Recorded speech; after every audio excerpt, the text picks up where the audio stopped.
కొద్దిసేపు దేవుని యొక్క వాక్యాన్ని ధ్యానం చేస్తున్నాం. హల్లెలూయా హల్లెలూయా హల్లెలూయా. దేవుని నామానికి స్తోత్రం. మొదటి తిమోతి పత్రిక మొదటి అధ్యాయం, మొదటి తిమోతి పత్రిక మొదటి అధ్యాయము 18వ వచనం చూడండి. నా కుమారుడు అయిన తిమోతి, నీవు విశ్వాసమును మంచి మనస్సాక్షి కలిగిన వాడవై నిన్ను గూర్చి ముందుగా చెప్పబడిన ప్రవచనముల చొప్పున ఈ మంచి పోరాటమును పోరాడవలనని హల్లెలూయా హల్లెలూయా. తిమోతితో ఈ యొక్క మాటలు పౌలు భక్తులు చెప్తున్నాడు. తిమోతి ఎవరంటే పౌలు యొక్క ఆత్మీయ కుమారుడు కదా. ఆయన పౌలు యొక్క పరిచయంలో రక్షించబడ్డాడు. యవనస్తుడు రక్షించబడి మరి ప్రభు పనికి తను అప్పగించుకున్నాడు. మరి చూడండి ఎంత చక్కటి సంబోధన ఈ పత్రికలు. వాస్తవంగా వీటిని కాపరి పత్రికలు అంటారు. అయినా విశ్వాసులు కూడా అవసరమే. కాపరి పత్రికలు అంటారు. ఈ యొక్క తిమోతి ఎక్కడున్నాడంటే పౌలు ఒక చోటకు పంపించాడు. పంపిస్తే ముందు తిమోతికి వెళ్ళడానికి ఇష్టం లేదు. అందుకనే ఏమంటున్నాడు చూడండి 3వ వచనంలో, నేను మాసిదోనియాకు వెళ్ళుచుండగా సత్యమునకు భిన్నమైన బోధ చేయవద్దని అవన్నీ చెప్పుకుంటూ వచ్చి ఏమంటున్నాడు చివరిలో, నీవు ఎఫెసులో నిలిచి ఉండవాలని నిన్ను హెచ్చరించుచున్నాను. ఎందుకు కుర్రోడు కదా, పౌలు అంటే పెద్దోడు కదా. కుర్రోళ్ళకి ఏంటంటే ఒకసారి నిలకడ ఉండదు, చాలా అయ్యి ఉంటాయి కదా, భయాలు ఉంటాయి. అది పరిచయలు అంటే ఇంకా భయం, పరిచయలు అంటే ఇంకా కష్టం. మామూలుగా అంటే మామూలుగానే ఒక చోట నిలకడగా ఉండవు. మరి తిమోతికి ఏం చేస్తున్నాడంటే ఈ మాటలు చెప్తూ బలపరుస్తున్నాడు తిమోతిని పౌలు. ఎందుకంటే పౌలుకి తన కుమారుడు, ఎంత చక్కటి సంబోధన మీరు గమనించండి. నా కుమారుడు అయిన తిమోతి అంటాడు. నా కుమారుడు అయిన తిమోతి. ఈ యొక్క మాట అర్థం ఏంటంటే, నా కుమారుడైన తిమోతి యొక్క అర్థం ఏంటంటే, వాస్తవంగా పెళ్లి చేసుకున్న తర్వాత పుట్టినటువంటి బిడ్డలను ఉద్దేశించి వాడేటువంటి పదం ఇది. ఇంకొక పదము పౌలు ఏమంటాడంటే, అక్కడ 2 మాటలు వాడతాడు. ఒకటి ఆ టెక్నోన్ అనేటువంటి మాట, ఇంకోటి హుయోస్ అనేటువంటి మాట వాడతాడు. టెక్నోన్ అంటే అర్థం ఏంటంటే ప్రేమ కలిగిన కుమారుడు, ప్రేమించేటువంటి కుమారుడు. ఈ తిమోతిని పౌలు ఎంతగానో ప్రేమించాడు. తిమోతి అదే విధముగా పౌలుకి చాలా నమ్మకస్తుడిగా ఉన్నాడు. పౌలు యొక్క మాటకు బద్ధుడై ఉన్నాడు.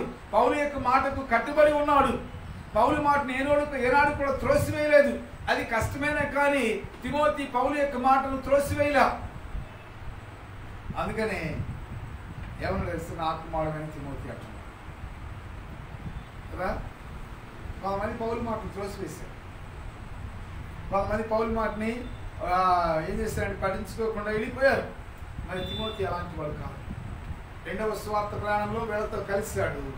ఇక పౌలు చనిపోయేంత వరకు తిమోతి పౌలుని వదలలేదు, విడిచిపెట్టలేదు. అందుకనే పౌలు యొక్క పరిచర్యకు వారసుడయ్యాడు. మీరు ఒకసారి గమనించండి, పౌలు అంటే గొప్ప అపోస్తలుడు. ఆయన పరిచర్యకు వారసుడు కావటం అంటే మామూలు విషయం కాదు. కారణం తెలుసా, ఆయన్ని నమ్మకంగా వెంబడించాడు. మనం చేయాలి దేవుని నమ్మకంగా వెంబడించాలి. రైట్. దేవుని యొక్క సేవకుల్ని మనం నమ్మకంగా వెంబడించి వారి మాటకు లోబడ్డప్పుడు ఇలాంటి గొప్ప కీర్తి ఘనత కలుగుతుంది. అందరినీ మనం నా కుమారుడు అని అనలేం కదా. పౌలు దగ్గర చాలా మంది ఉన్నారు కదా. తీతును కూడా కుమారుడు అంటాడు. కానీ ఒక మాటలో చెప్పాలంటే, ఒక పౌలు తీతు కన్నా తిమోతిని ఎక్కువగా ప్రేమించాడు. తిమోతిలో ఏమో తెలుసా, నమ్మకత్వం. తీతు ధైర్యవంతుడే, కానీ తిమోతిని చక్కగా నా కుమారుడని పిలుస్తున్నాడు. అని పిలిచి ఏమన్నాడు తెలుసా, ఎందుకంటే ఎఫెసు పట్టణంలో ఉన్నాడు, కుర్రవాడు, తొందరగా తప్పిపోయేటువంటి ప్రమాదం ఉంది కాబట్టి బలపరుస్తున్నాడు, హెచ్చరిక చేస్తున్నాడు కదా. మీరేం చేస్తారు, మీ పిల్లలు ఇక్కడ పంపి ఉండి ఆయన ఉద్యోగం చేయని ఆయన హాస్టల్లో నీకు ఫుడ్ పడకపోయినా కానీ లేకపోతే వాతావరణం పడకపోయినా కానీ ఏమంటారు, ఉండయ్యా పర్వాలేదు అని ఏం చేస్తాం, మనం బలపరుస్తాం. ఏం చేస్తామంటే కొంతకాలం తట్టుకుంటే అలవాటు అయిపోతుంది ఉండని చెప్పి తల్లిదండ్రులు ఏం చేస్తామంటే వాళ్ళని మనం బలపరుస్తాం, ఆదరిస్తాం. మరి ఇక్కడ ఎఫెసు పట్టణంలో చూడండి, మరి చాలా పెద్ద సంఘం, పౌలు కట్టినటువంటి సంఘం. కుర్రోడిని ఏం చేస్తా చెప్పండి? కుర్రోడు మాటలు వింటారా? కుర్రోడు బాధ వింటారా? పౌలు లాంటి గొప్ప వ్యక్తి వచ్చి బోధ చేసి వాళ్ళని రక్షించి వెళ్ళాడు. వెళ్ళిన తర్వాత ఏమనుకుంటారు తెలుసా? ఈ కుర్రోడు ఏం చెప్తాడు మనకి? పౌలు బోధకి కుర్రోడు బోధకి ఎక్కడ అసలు సంబంధం ఏముందని తృణీకరిస్తారు, అలక్ష్యం చేస్తారు. అందుకని పౌలు చెప్పవలసిన జాగ్రత్తలన్నీ చెప్తున్నాడు. ఈ కుమారుడికి ఏమని చెప్తున్నాడు? ఒక మాట, మంచి పోరాటము పోరాడుము అంటున్నాడు కదా. ఈ యొక్క వాస్తవంగా కాపరి పత్రికల యొక్క వ్యక్తిగత సందేశం యొక్క ఉద్దేశం ఏంటంటే మంచి పోరాటము పోరాడుము, ఫైట్ ద గుడ్ ఫైట్. మంచి పోరాటం పోరాడాలి. ఆ మంచి పోరాటం పోరాడాలంటే ఏం చేయాలి? విశ్వాస సంబంధమైన మంచి పోరాటం అంటాడు. మరి ఈ యొక్క తిమోతికి చెప్తూ ఏమన్నాడంటే, నువ్వు మంచి పోరాటం పోరాడాలంటే ప్రాముఖ్యంగా 2 విషయాలు చేయాలి ఆయన అని చెప్తున్నాడు. ఏంటవి చెప్పండి? ఒకటి, నా కుమారుడు అని తిమోతి, అంత అద్భుతమైన సంబోధన. నాకు ఎందుకనో ఇది చదివినప్పుడల్లా చాలా నాకు ఆదరణ కలుగుతుంది. దేవుడు గారు మనం కూడా దేవుడికి ఇష్టమైన కుమారుడుగా కుమార్తెగా ఉండాలి. దేవుడు కూడా మధ్యాహ్నం చెప్పాను కదా, కాలేబుని ఏమన్నాడు దేవుడు? నా సేవకులు అన్నాడు. మరి ఇక్కడ పౌలుని ఏమంటున్నాడు? తిమోతి పౌలుని ఏమన్నాడు? నా కుమారుడా. దాని కొరకు మనం ప్రయత్నం చేయాలి. అలాంటి మంచి పిలుపు, అలాంటి మంచి మాట, అలాంటి మంచి సంబోధన మన యొక్క తండ్రి యొద్ద నుంచి మనకు రావాలి. దాని కొరకు మనం ప్రయత్నం చేయాలి. మరి తిమోతి అంతే కష్టపడ్డాడు తెలుసా. కొన్నిసార్లు మనం అంటాం, ఇది నేను చేయనండి, ఇది నాకు కుదరదండి అంటాం. ఇది నేను చేయనండి, ఇది నాకు కుదరదంటే నేను నా కుమారుడిని పిలవగలను నేను. చూడండి, మనం దేవుని పని చేయాలి. కష్టమైనా కానీ దేవుని పని మనం చేసినప్పుడు దేవుడు మన జీవితంలో కార్యం చేస్తాడు. ఇక్కడ మంచి పోరాటానికి 2 విషయాలు చెప్తున్నాడు. ఏమన్నాడు తెలుస్తా? నీవు విశ్వాసమును, మంచి పోరాటము మనందరి యొక్క ఉద్దేశం ఏమైండాలంటే మంచి పోరాటం పోరాడాలి అంటే అర్థం ఏంటంటే ఈ యొక్క లోకములో క్రీస్తు కొరకు మంచి జీవితం జీవించాలి, క్రీస్తు కొరకు మంచిగా బ్రతకాలి, దేవునికి ఇష్టమైన జీవితం జీవించాలి అనేదే మంచి పోరాటం. క్రైస్తవ జీవితం ఎప్పుడు పోరాటమే, అంత సులువు కాదు కదా. క్రైస్తవ జీవితం పోరాటమా తేలికైంది, సులువైంది చెప్పండి? పోరాటమా కదా. కిరణ్ ఒప్పుకున్నాడు, పోరాటం అది చాలా పోరాటాలతో కూడుకుంది. ఎప్పుడన్నా చెప్తా ఎన్ని రకాల పోరాటాలు ఉంటాయి తర్వాత చెప్తాను. ఈరోజు నేను చెప్పిన సిద్ధపడలేదు కానీ ఎన్ని రకాల పోరాటాలు ఉంటాయి అవన్నీ చెప్తాను. ఎక్కడ లేని పోరాటం అంతా దేవుని యొక్క మందిరానికి వచ్చినప్పుడే వచ్చింది మన పోరాటం కదా. అన్నిటికీ అంత బాగానే ఉంటుంది కానీ పోరాటాలన్నీ ఎక్కడ వస్తాయంటే దేవుని మందిరానికి వచ్చేటప్పుడు, దేవుని పనికి వచ్చేటప్పుడు పోరాటం ఎక్కువ ఉంటుంది. మిగతా దానికి ఏముంటుంది చెప్పండి? ఏముంటుంది? కరెక్ట్గా చెప్పారు, ఆరాటం. అమ్మో సంపాదించుకోవాలని ఆరాటం. ఇప్పుడు కిరణ్ మంచి ఉద్యోగం సంపాదించాలని ఆరాటంలో ఉన్నాడు కదా. మరి నీవు దేవునితో పోరాటం చేస్తే ఏమవుతుంది తెలుసా? దేవుడు నీకు కార్యం చేస్తాడు. నీ యొక్క ఆరాటాన్ని లేకపోతే నీ యొక్క ఆశను ఆయన తీర్చేటువంటి దేవుడు. పోరాటం అంటే స్ట్రగుల్, కష్టం. ప్రార్థన చేయాలన్నా పోరాటమే, దేవుని మందిరానికి రావాలన్నా పోరాటమే, దేవునికి ఇవ్వాలన్నా పోరాటమే. మరి మిగతాయి చెప్పండి? దేవుని మందిరానికి వచ్చేటప్పుడు మనకు అన్నీ చూడండి, ఎక్కడ లేని సాకులన్నీ ఎక్కడి నుంచి వస్తాయి తెలుసా? దేవుని మందిరానికి వచ్చేటప్పుడే వస్తాయి, దేవుని పనికే వస్తాయి. మిగతా వాటికి మనకు సాకులు రావు. సాతానుడు ఎలా చూపెడతాడు తెలుసా? దేవుని పని అమ్మో నువ్వు చేయలేవు, ఇది చాలా కష్టం కదా. దేవుని మందిరానికి రావడం కష్టమా చెప్పండి? అలాగే సాతానుడు చూపెడతాడు. అందుకనే మనం ఏం చేస్తామంటే నేను చెప్పాను కదా మధ్యాహ్నం, సాతాను అబద్ధం తొందరగా నమ్ముతాం కానీ దేవుని సత్యవాక్యాన్ని మాత్రం నమ్మలేదు. విశ్వాస సంబంధమైన మంచి పోరాటం. విశ్వాసం అనేది దేనికి సంబంధించింది? దేవునికి సంబంధించింది. హల్లెలూయా. మంచి పోరాటం పోరాడాలంటే విశ్వాసం అంటే దేవునితో నీ యొక్క నడకకు సంబంధించింది, దేవునితో నీకు సంబంధానికి సంబంధించింది. నీవు దేవునితో మంచి సంబంధం కలిగి ఉన్నట్లయితే, దేవునితో మంచిగా సహవాసం చేసినట్లయితే నువ్వేం చేస్తావంటే నువ్వు మంచి పోరాటం పోరాడగలవు. దేవునితో ఈ విశ్వాసం అంటే మరొక మాట నేను చెప్పాను, ఎంతమంది గుర్తుందో తెలియదు, కానీ విశ్వాసం అంటే అర్థం ఏంటంటే దేవుని పట్ల సరైన దృక్పథం కలిగి ఉంటాం, దేవుని పట్ల సరైనటువంటి ఆలోచన, రైట్ యాటిట్యూడ్ టువర్డ్ గాడ్. అన్నిటి విషయాల్లో నీకు మంచి ఏముంటుంది తెలుసా, దృక్పథం ఉంది. నీ ఉద్యోగం పట్ల మంచి దృక్పథం ఉంది, నీ కుటుంబం పట్ల మంచి దృక్పథం ఉంది. అసలు దేవుడు లేకపోతే ఇవన్నీ నీకే ఆలోచించింది. దేవుడు లేకుండా నీ ఉద్యోగం ఎక్కడి నుంచి ఇచ్చింది? ఉద్యోగాన్ని ఇచ్చేవాడు దేవుడు, నీ కుటుంబాన్ని ఇచ్చినవాడు దేవుడు. మరి అలాంటి దేవుని పట్ల నీ సంబంధము సరిగ్గా లేకపోతే, నీ యొక్క సహవాసము సరిగ్గా లేకపోతే, ఆయన పట్ల నీ యొక్క దృక్పథము, నీ యొక్క ఆలోచన నీకు సరిగ్గా లేకపోతే, జాగ్రత్త గమనించండి, నీవు ఎలాగో విశ్వాసంగా కొనసాగలవు.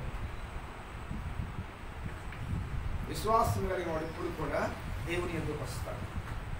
విశ్వాసమే మనం దేవుని ఎందుకు నడిపించేది, విశ్వాసమే ప్రార్థనకు నడిపించేది, విశ్వాసమే దేవుని యొక్క వాక్యం ఎందుకు నడిపించేది. విశ్వాసం అనేది ఎప్పుడు కూడా దైవిక సంబంధమైంది. మనము మంచి పోరాటం పోరాడాలంటే ఏం చేయాలి తెలుసా, దేవుని అందరి అచంచలమైనటువంటి విశ్వాసం కలిగి మనం ఉండాలి. ఉదయకాల సమయంలో కాలేబు గురించి మనం నేర్చుకున్నాం. కాలేబు చూడండి, ఆయన అంట ఏది మంచి మనస్సు కలిగినటువంటి వాడు. చదవండి ఒకసారి ఆ సంఖ్యాకాండము 14వ అధ్యాయము 24వ వచనమా. నా సేవకుడైన కాలేబు హల్లెలూయా మంచి మనస్సు కలిగినటువంటి వాడంట. చదవమ్మా. పూర్ణ మనస్సుతో నన్ను అనుసరించిన హేతువు చేత. అంతకన్నా ఇంకొక మంచి మాట అక్కడ, మంచి మనసు అన్నాడు. ఈ కాలేబు గురించి, ఈ కాలేబు అంటే విశ్వాస వీరుడు. ఇది ఇది మనం ఏం చేస్తామంటే అన్ని విషయాల్లో మనము ప్రక్క చూపులు చూడం, దేవుని విషయంలో మాత్రం పక్క చూపులు చూస్తూ ఉంటాం. పక్కన వాళ్ళు రావట్లేదు కదా నేను ఎందుకు రావాలి, పక్కన వాళ్ళు ప్రార్థన చేయాలి కదా నేను ఎందుకు ప్రార్థన చేయాలి, పక్కన వాళ్ళు ఉద్యోగం చేయట్లేదు నువ్వు మానుకుంటావా? చెప్పండి. విశ్వాసం ఎప్పుడు కూడా దేవుని వైపు చూపిస్తుంది. ఇక్కడ అసలు ఆ కాలేబుని గురించి, యెహోషువని గురించి ఇంకా అంతకన్నా అద్భుతమైనటువంటి ప్రకటన, అద్భుతమైన స్టేట్మెంట్ ఇక్కడ దేవుడు చేస్తున్నాడు. చూడండి 38వ వచనం 14వ అధ్యాయం సంఖ్యాకాండం 38. అయితే ఆ దేశమును సంచరించి చూచిన మనుషులలో నూను కుమారుడగు యెహోషువయు యెఫున్నె కుమారుడగు కాలేబును బ్రతికిరి. అంటే అర్థం ఏంటి? మిగతా వాళ్ళందరూ చనిపోయారు, మిగతా వాళ్ళు ఎవ్వరు కూడా చూడలేకపోయారు. కారణం ఏంటి తెలుసా? ఈ కాలేబుని గురించి చెప్పడానికి గల కారణం ఏంటి తెలుసా? ఈయన ఎప్పుడు విశ్వాస వీరుడు కాబట్టి ఈయన మనసంతా దేవుడి మీద ఉంటుంది, ప్రక్కన మనుషుల మీద కాదు. విశ్వాసం ఉన్నవాడు దేవుని వైపు చూస్తాడు. విశ్వాసం ఉన్నవాడు ఎప్పుడు కూడా దేవుని సంతోష పెట్టడానికి ప్రయత్నం చేస్తాడు. మిగతా వాళ్ళందరూ కూడా చనిపోయారు. ఇక్కడ ఎవరి గురించి ఎవరిని ఉద్దేశించి రాశారు? మిగతా 10 మంది ఉన్నారు కదా. ఎంతమంది వెళ్ళారు దేశాన్ని వెళ్ళి చూసి రావడానికి? 12 మంది వెళ్ళారు కదా, ప్రతి గోత్రం నుంచి. మరి మిగతా 10 మంది చచ్చిపోయారు. వీళ్ళిద్దరే మిగిలేరు. వీళ్ళిద్దరూ మిగలడానికి గల కారణం ఏంటి తెలుసా? వీళ్ళు మంచి సమాచారం తెచ్చారు, విశ్వాస సంబంధమైనటువంటి మంచి సమాచారం తీసుకొచ్చారు. అందుకనే దేవుడు ఏమంటున్నాడు? వీళ్ళిద్దరు తప్ప, ఎంత అద్భుతమైన మాట, నూను కుమారుడు యెహోషువయు యెఫున్నె కుమారుడు కాలేబును బ్రతికిరి. మిగతా 10 మంది చనిపోయారు. వాళ్ళు ఏమంటున్నారు తెలుసా? మనం 10 మంది కదా, 10 మంది చెప్తే ఎవరైనా వింటారు. ఎవరు విన్నా వినకపోయినా అందరూ వినొచ్చాం, కానీ దేవుడు మాత్రం విన్నాం కదా. అందరూ వినొచ్చాము, ఆ సమాజం అంతా విన్నారు. అందుకని ఏం చేశారు? వాళ్ళ మాటలు నమ్మి మోషే, యెహోషువ, కాలేబును చంపడానికి రాళ్ళు పట్టుకున్నారు. అప్పుడు దేవుడు వారికి ప్రత్యక్షమయ్యాడు. కానీ విశ్వాసముతో ఉన్నటువంటి ఎవరైతే రాళ్ళు పట్టుకున్నారో వాళ్ళందరూ చనిపోయారు. ఎవరైతే చెడ్డ సమాచారం తీసుకొచ్చారో వారు కూడా వాగ్దాన దేశంలోకి వెళ్ళలేదు. కానీ మంచి సమాచారం తీసుకొచ్చినటువంటి విశ్వాస సంబంధమైన సుసమాచారము, మంచి సమాచారం తీసుకొచ్చిన కాలేబు బ్రతికాడు, వాగ్దాన దేశంలోకి వెళ్ళాడు, విశ్వాస వీరుడు. మరి పౌలు ఏమంటున్నాడు? నీవు విశ్వాసమును మంచి మనస్సాక్షి. విశ్వాసం ఎప్పుడు కూడా దేవునికి సంబంధించింది, దేవునితో నడిచేది. మరి నీ యొక్క విశ్వాసం ఎలా ఉంది జాగ్రత్తగా గమనించండి. దేవుడు మన యొక్క విశ్వాసాన్ని చూస్తున్నాడు. రెండవది ఏం కావాలంట? విశ్వాసము దేవునికి సంబంధించింది కదా. విశ్వాసం ప్రార్థనకు నడిపిస్తుంది, విశ్వాసము వాక్య మధ్యకు నడిపిస్తుంది, విశ్వాసము దేవుని మందిరానికి నడిపిస్తుంది, ఇంకా విశ్వాసము స్వార్థ ప్రకటించడానికి నడిపిస్తుంది, విశ్వాసము చాలా పనులు చేపిస్తుంది. అది దేవునికి సంబంధించింది. మరి మంచి పాట పడాలంటే ఇంకొకటి ఏంటంటే నిన్ను మంచి మనస్సాక్షి గలవాడవై. హల్లెలూయా. ఈ కాపరి పత్రికలో పౌలు ఎక్కువ మనస్సాక్షి గురించి రాశాడు. ఎన్ని రకాల మనస్సాక్షి ఉన్నాయి తెలుసా? చూడండి, ఒకటి ఇక్కడ మంచి మనస్సాక్షి గురించి రాస్తాడు. మరి 2వ తిమోతి పత్రిక 1వ అధ్యాయం 3వ వచనం చదవండి. 2వ జ్ఞాపకం చేసుకొనుచు నీ కన్నీళ్లను తలుచుకొని నాకు సంపూర్ణ ఆనందం కలుగుటకై నిన్ను చూడవలని రేయింపలుగా అపేక్షించు నీ యందున్న నిష్కపటమైన విశ్వాసమును జ్ఞాపకం చేసుకొని నా పితరాచార ప్రకారము నిర్మలమైన మనస్సాక్షితో. రెండవది ఏంటి? మంచి మనస్సాక్షి, నిర్మలమైన మనస్సాక్షి, పవిత్రమైన మనస్సాక్షి. ఇంకోటి కూడా చెప్తా, చివరికి ఇంకోటి కూడా చెప్తా. చూడండి, మనం కలిగి ఉండవలసిన మనస్సాక్షి. మనస్సాక్షి దేనికి సంబంధించింది? విశ్వాసమేమో దేవునికి సంబంధించింది కదా కదా. మనస్సాక్షి మనకు సంబంధించింది. మనస్సాక్షి దేవుడు ఎక్కడ పెట్టాడు చెప్పండి? మనలో పెట్టాడు. మనస్సాక్షి అందరికీ ఉంది. కొన్నిసార్లు ఏం చేస్తారు సార్, ఈయనకి మనస్సాక్షి లేదండి, ఏం లేదండి, మనస్సాక్షి చంపుకున్నాడు అని అంటారు. మరి మనము మనస్సాక్షి అంటే మనకు సంబంధించింది. మనస్సాక్షి అంటే అర్థం ఏంటి చెప్పండి? ఏంటి అర్థం? నన్ను డేటా సైన్స్ గురించి అడిగి చెప్తాను, కానీ దీని గురించి అడిగితే నేనే చెప్తాను కదా. డేటా సైన్స్ గురించి అడగడం నాకు రాదు, రైట్? మనస్సాక్షి ఏంటి చెప్పండి? మనస్సాక్షి అంటే అర్థం ఏంటి? మనసులో ఉన్నది చెప్పనా? ఏంటి గుర్తుంది? మనతో మాట్లాడేదే మంచి చెడులో విచక్షణ తెలియజేసేటువంటి న్యాయ నిర్ణేత. మంచి చెడులో విచక్షణ అంటే ఏది మంచి ఏది చెడు, ఏది మంచి ఏది చెడు కదా. ఈ మనస్సాక్షి అప్పుడప్పుడు గద్దిస్తూ ఉంటుంది కదా. ఎప్పుడైనా గద్దించింది మిమ్మల్ని?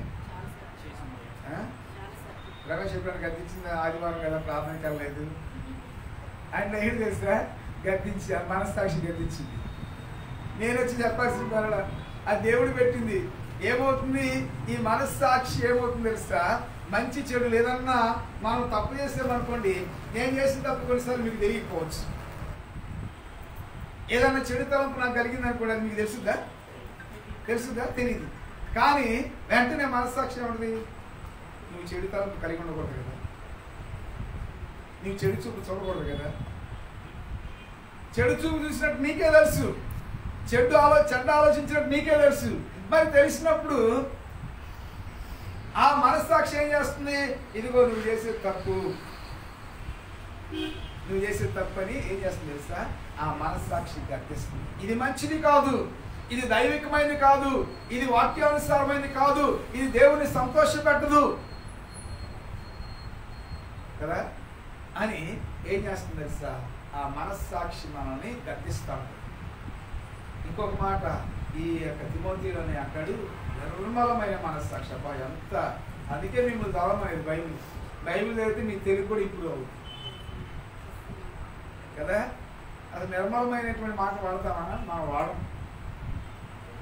నిర్మలమైన మనస్సాక్షి, శుద్ధం అంటే ఆ నిర్మలమైందంటే ఎలాంటి కల్మషం, ఎలాంటి కపటము లేనటువంటి మనస్సాక్షి, ఎలాంటి దోషము ఇవేమీ లేకుండా ఉన్నటువంటి మనస్సాక్షి మనకు అవసరం. నిర్మలమైన మనస్సాక్షి ఎలాగూ సేవిస్తున్నాడంటే పౌలు, చెప్పండి, పౌలు ఎలాగూ సేవిస్తున్నాడు? ఏమంటున్నాడు తెలుసా? నీ ఉన్నటువంటి నిష్కపటమైన విశ్వాసము జ్ఞాపకం చేసుకుని నా పితృాచార ప్రకారము నిర్మలమైన మనస్సాక్షితో నేను సేవించుతున్నాను. ఇక్కడ దేవుని మనం ఎలాగ సేవించాలంటే నిర్మలమైన మనస్సాక్షితో. ఎలాంటి మన మనస్సాక్షి మన మీద నేరారోపణ చేయకుండా స్వచ్ఛమైనటువంటి శుద్ధమైనటువంటి మనస్సాక్షితో మనం పనిచేయాలి. స్వచ్ఛమైనది అలాంటి మనస్సాక్షి మనకు కావాలి. ఒకటి మంచి మనస్సాక్షి గురించి ఇక్కడే 2 సార్లు చెప్తాడు. ఇంకో చోట పవిత్రమైన మనస్సాక్షి ఉంటుంది. మూడవది నిర్మలమైన మనస్సాక్షి. ఇవన్నీ మనం కలిగి ఉండాలి. అయితే మనం కలిగి ఉండకూడని మనస్సాక్షి ఇంకోటి ఉంది కదా. మనం కలిగి ఉండకూడని మనస్సాక్షి ఇంకోటి ఉంది. ఏంటది? 4వ అధ్యాయానికి రండి. 4వ అధ్యాయము 3వ వచనము. 1 తిమోతి పత్రిక 4:3. ఆ అబద్ధికులు వాతవేయబడిన మనస్సాక్షి గలవారై వివాహమును నిషేధించుచు. వీళ్ళు ఎవరంట? వాత వేయబడిన మనస్సాక్షి గలవారు. వీళ్ళు వచ్చి ఏమన్నారు? మీరు పెళ్లి చేసుకోవద్దు అన్నారు. బైబిల్ ఏమో పెళ్లి చేసుకోమని చెప్తున్నారు. అవునా చెప్పండి. అలా పెళ్లి ఏర్పాటు చేసింది ఎవరు కదా? నరుడు ఒంటరిగా ఉండుట మంచిది కాదని దేవుడు అనుకున్నాడా, మనిషి అనుకున్నాడా? ఆదాం అనుకున్నాడా? ఆదాం అనుకోలే. వాళ్ళేమో దేవుడేమో పెళ్లిని పెడితే అసలు నేను చెప్పినాక చాలాసార్లు బైబిల్లో 3 ప్రాముఖ్యమైన వ్యవస్థలు ఉన్నాయి. There are 3 important institutions in the word of God in the Bible. The first one ఏంటి తెలుసా? పెళ్లి, ఫ్యామిలీ, మ్యారేజ్. రెండవది మానవ ప్రభుత్వం. మూడవది ఇంకోటేంటి? మూడవది సంఘం. దేవుడేమో పెళ్లి చేసుకోమని చెప్పి తీయలేమంటారు కొంతమంది, పెళ్లి చేసుకోవద్దు అంటారు కొంతమంది. ఇక్కడ అంటే అబద్ధబోధం. అప్పట్లో ఒక అబద్ధబోధం ఉంది. ఏంటంటే నోస్తికవాదమైన ఒక అబద్ధబోధం. వాళ్ళు అన్నారు మీరు పెళ్లి చేసుకోవద్దు అన్నారు. వీళ్ళ మనసులో ఏమైంది అంటే వాత వేయబడినటువంటి మనస్సాక్షి. వాత వేయబడిన మనస్సాక్షి అన్నదానికి పౌలు చూడండి అన్ని రకాల పదాలు వాడతాడు. మెడికల్ పదం వాడతాడు, రైట్? వ్యవసాయ సంబంధమైన పదాలు వాడతాడు. Is using architectural term, agricultural term, medicinal term. Is using every kind of స్పోర్ట్స్లో వాడేటువంటి టర్మ్స్ అన్నీ వాడతాడు పౌలు. ఇక్కడ పౌలు వాత వేయబడిన మనస్సాక్షి అనేటువంటి దానికి కాటరైజ్ అనేటువంటి గ్రీక్ పదం వాడతాడు. అనస్థేషియా అనే పదం ఇక్కడి నుంచి వచ్చింది. బైబిల్లో మనకు అన్నీ ఉన్నాయి. అన్నిటికీ మూలం బైబిలే. ఇప్పుడు ఏమన్నా తెలుసా? మాకు అంతా తెలుసు, సైన్స్ అంతా తెలుసు. బైబిల్ మూలం లేదంటే ఏది లేదు. అన్నిటికీ మూలం బైబిలే. నీకు డేటా సైన్స్ తెలిసినా, నీకు ఏ సైన్స్ తెలిసినా కానీ అన్నిటికీ మూలం బైబిలే. మెడిసిన్ కూడా మూలం బైబిలే. ఇక్కడ పౌలు వాడిన పదం ఏంటి తెలుసా? కాటరైజ్ అంటే అర్థం ఏంటంటే మనం అసలు వాత వేయబడి మనస్సాక్షి గలవాడంటే అర్థం ఏంటంటే, ఉదాహరణకి మనం చాలాసేపు మనం కూర్చున్నాం అనుకోండి, కింద కూర్చుంటే ఏమవుతుంది? కాలు తిమ్మిరి ఎక్కుతుంది కదా. ఎక్కిన తర్వాత కాలు ఎట్లా ఉంటుంది తెలుసా? మన శరీరంలో భాగంగా ఉండదు, ఎలాడుతూ ఉంటుంది కదా. ఆ ఏలాడినప్పుడు ఆ కాలు మీద ఒక్కసారి గొడవలతో తీసుకొచ్చేయండి, ఏమైనా నొప్పి తెలిసిందా? తర్వాత మళ్ళీ నొప్పి తెలిసింది కదా. తర్వాత మళ్ళీ నొప్పి తెలిసింది. అంటే వీళ్ళకి ఏం తెలుసా? తప్పు చేస్తున్నా కానీ ఇది తప్పు అని తెలియకూడదు. చాలాసార్లు వాత వేయబడిన మనస్సాక్షి అంటే ఎలా ఉంటుంది తెలుసు? ఈ మనస్సాక్షిలోకి మనం వచ్చామనుకోండి ఎలా ఉంటుంది తెలుసా? ఆ ప్రార్థన కలిపిన పర్ల వాత వేయబడిన మనస్సాక్షికి వచ్చినప్పుడు వచ్చి ఉండవాలి. ప్రార్థన కలిపిన పర్ల, ప్రార్థన చేసుకోకపోయిన పర్ల. ఇది ఒకే రోజు జరగదు. మీరు మొట్టమొదటిగా అట్లా అనుకున్నాను అనుకోండి, ప్రార్థనకి వెళ్ళకపోయినా పర్లేదు అనుకుంటే, నువ్వు దేవుని పెడితే ప్రార్థనకి వెళ్ళకపోతే పర్లేదని ఎందుకు అనుకుంటున్నావని మనస్సాక్షి ఎప్పుడు మంచి మనస్సాక్షి, నిర్మలమైన మనస్సాక్షి ఉన్నప్పుడు గద్దిస్తాడు. నువ్వేం చేస్తావంటే ఆ మనస్సాక్షి గొంతుకు నొక్కేస్తావు కదా, మెల్లగా నొక్కేస్తావు. వెళ్ళకపోయినా పర్లేదని అన్నప్పుడు కొన్ని 5-6 సార్లు అన్నప్పుడు అమ్మో నేను దేవుని పెట్టిని బాప్తిసం తీసుకున్నాను, నేను వెళ్ళాలి కదని నీ మనస్సాక్షి మంచి మనస్సాక్షి కలిగిన కాబట్టి చెప్పుద్ది. ఇక లేదు కాదు కూడా వెళ్ళపోయినా ఏం పర్లేదని నువ్వు అనగానే సాతాను ఇంకొకటి తీసుకొస్తాను నీ స్నేహితుడిని, వెళ్ళపోయినా ఏం పర్లేదు ఈరోజు అనుకొని వాడు నీకు సపోర్ట్ చేయగానే మెల్లగా ఏం చేస్తావంటే ఇక మెల్లగా నీ మనస్సాక్షి ఈ పరిశుద్ధాత్మ దేవుడు మాట్లాడేటువంటి మాటలు నొక్కేస్తున్నావు కాబట్టి ఏమవుతుంది తెలుసా, నీ మనస్సాక్షి వాత వేయబడుతుంది. ఇక తర్వాత నేను చెప్పాను కదా, మా ఏది కాలు తిరిగిరెక్కినప్పుడు గొడవలతో నడిచిన నొప్పి అలాగ తెలియదో వాత వేయబడే మనస్సాక్షి నువ్వు అప్పగించబడితే ప్రార్థన కలపైనా నీకు నొప్పి తెలియదు, బైబిల్ చదవకపోయినా నొప్పి తెలియదు. అంటే అర్థమేంటి తెలుసా, నీకు నొప్పి తెలియట్లేదు, నీ మనస్సాక్షిని గద్దించట్లేదంటే నువ్వు నిర్మలమైన మనస్సాక్షిని పోగొట్టుకున్నావు, మంచి మనస్సాక్షిని పోగొట్టుకున్నావు. ఇప్పుడు దేనికి అప్పగించబడ్డావు, వాత వేయబడిన మనస్సాక్షి. ఇక ఇక్కడ నేను పాస్టర్ గారు ఎంత గద్దించి చెప్పినా కానీ ఎట్లా తెలుస్తూ కొనపోతు మీద వర్షం పడ్డట్టు ఏమీ ఎక్కదు. వాళ్ళు ఏదో చెప్పుకుంటారు, వాళ్ళు చెప్పుకొని ఎందుకు తెలుసా, వాక్యం నీలోకి వెళ్ళట్లేదు, నీలో పని చేయట్లేదు అంటే అర్థం ఏంటంటే ఇదిగో నువ్వు వాత వేయబడిన మనస్సాక్షికి అప్పగించు.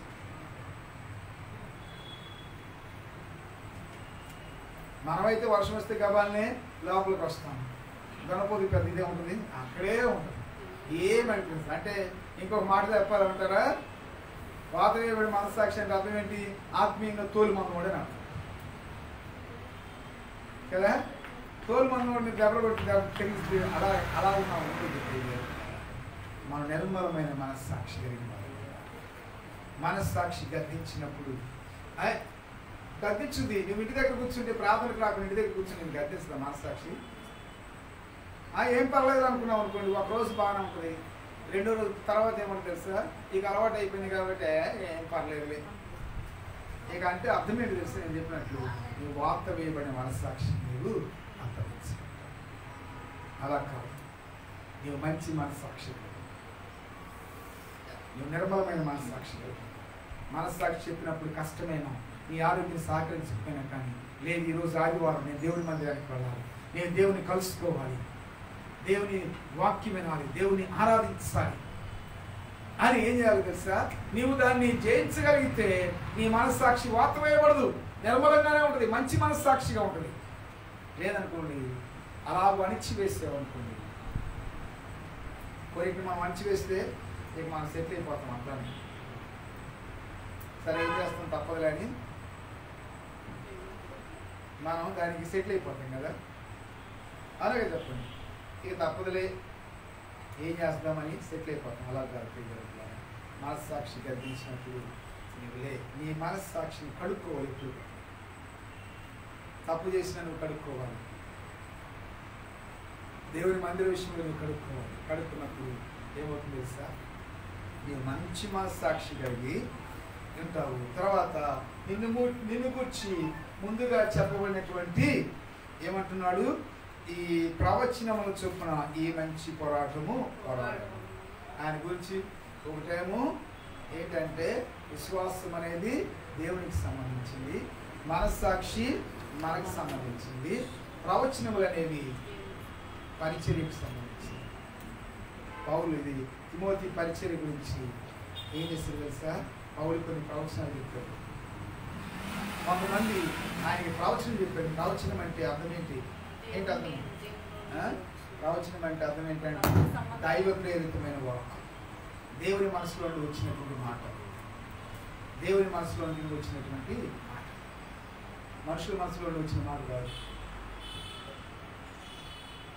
దేవుని మనసులో వచ్చినటువంటి మాట. మనం ఏం చేయాలంటే మొట్టమొదటిగా దేవునితో సరైన సహవాసం కలిగి ఉండాలి, అది విశ్వాసం.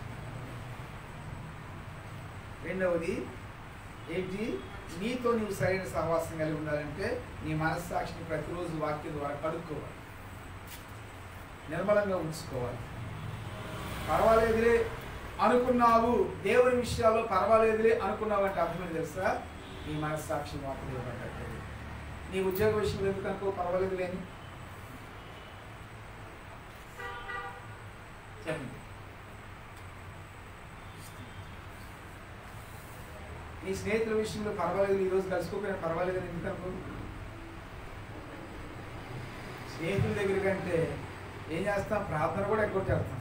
అదేమంటే తెలుసా, అబ్బాయి ఎంత చక్కగా సమర్పించుకుంటాడు, నాకు ఎక్కడ తీరిక లేదండి, ఆదివారం మాత్రమే ఖాళీ దొరుకుతుంది. ఆదివారం కూడా ఎప్పుడు ప్రార్థన టైంలో నీకు ఖాళీ దొరుకుతుంది.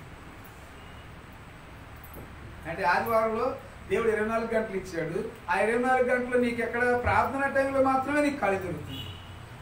అలా ఒకసారి చేసావనుకోండి నీ మనస్సాక్షి గద్దించింది, 2 సార్లు చేస్తే కొంచెం గద్దించింది, 3 సార్లు చేస్తే గద్దించింది. ఇక వరుసగా నువ్వు చేయడానికి అలవాటు పడితే గద్దించినా కానీ నువ్వు కనపడవు, ఎందుకంటే నువ్వు గొంతు నొక్కేసావు మనస్సాక్షి గొంతు. అలా చేసినప్పుడు ఏమవుతుంది తెలుసా, నీవు వార్త వేయబడే మనస్సాక్షి. అలా ఉండకుండా మన మంచి పోరాటం పోరాడాలంటే విశ్వాసం కలిగింది. నీ మనస్సాక్షిని ప్రతిరోజు కడుపు, మంచి మనస్సాక్షి. నీ పొరుగువారి విషయంలో కానీ, నీ డ్యూటీ విషయంలో కానీ, ఇది నేను చేయాలి, అప్పగించినప్పుడు ఇది నేను చేయాలి, మంచి ఉద్దేశంతో మంచి మనసుతో నువ్వు చేయాలి. మూడవదిగా, దేవుడు నీకే పని అయితే అప్పగించాడో, మందిరంలో నీకే పని అయితే అప్పగించాడో ఆ పని నమ్మకంగా చేయి. అప్పుడు నీవు మంచి పోరాటం అవుతావు. అలాంటి కృప పరిశుద్ధాత్మ దేవుడు మనందరికీ దయచేయండి.